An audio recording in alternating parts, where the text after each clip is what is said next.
योगी का विपक्ष पर निशाना। इस निशाने को आप समझिए, अगर पीड़ित हिंदू हैं तो उनसे मिलना गुनाह नहीं है, ये बात उन्होंने कही।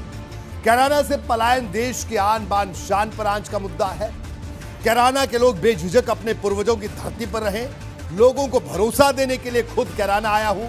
राजनीतिक अपराधीकरण का नतीजा कैराना ने झेला है। हिंदू व्यापारियों को पलायन के लिए मजबूर किया गया। 2017 के बाद अपराधियों को लेकर जीरो टॉलरेंस की नीति, पलायन करने के लिए मजबूत करने वाले खुद पलायन कर गए। यूपी पुलिस की कार्रवाई से कैराना कस्बे में शांति आई। ये तमाम बड़ी बातें कही हैं। बिना तुष्टीकरण अपराधियों के खिलाफ कठोरतम कार्रवाई हुई। ये तमाम बातें मुख्यमंत्री योगी आदित्यनाथ ने कैराना में कही। यूपी चुनाव से पहले भाजपा के लिए कैराना का मुद्दा क्यों जरूरी है, ये भी जल्दी से आपको बता देते हैं। जी हां, भाजपा के लिए कैराना क्यों जरूरी? किसान आंदोलन की काट के रूप में इस्तेमाल हो सकता है।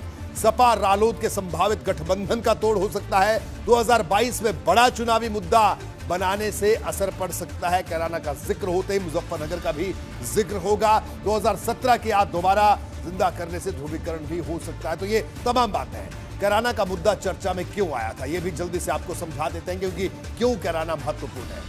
2016 में कैराना से हिंदुओं के पलायन का मुद्दा गरमाया। 300 से ज्यादा हिंदू परिवारों के पलायन की बात कही गई। तत्कालीन भाजपा सांसद हुकुम सिंह ने यह मुद्दा उठाया था।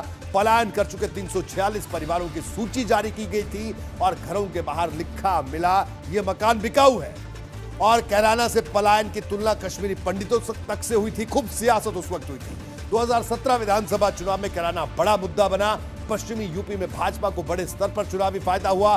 पश्चिमी यूपी के 136 सीटों में से 109 सीटों पर भारतीय जनता पार्टी को जीत मिली थी। कैराना का मुद्दा सामने आने के बाद पश्चिमी यूपी में चुनावी नतीजे कैसे प्रभावित हुए थे, जल्दी से आपको यह भी बता देते हैं। देखिए, आंकड़ों पर अगर नजर डालें, 1998 के बाद पहली बार 2014 में भाजपा के सांसद यहां से बने।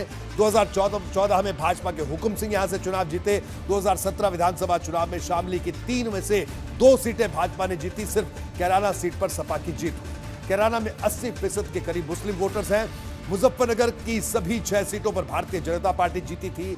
मेरठ की 7 में से 6 सीटों पर बीजेपी जीती थी। बागपत की 3 में से 2 सीट पर बीजेपी जीती थी। तीसरी सीट पर आरएलडी जीती थी। हालांकि वो विधायक भी बाद में बीजेपी में शामिल हो गए।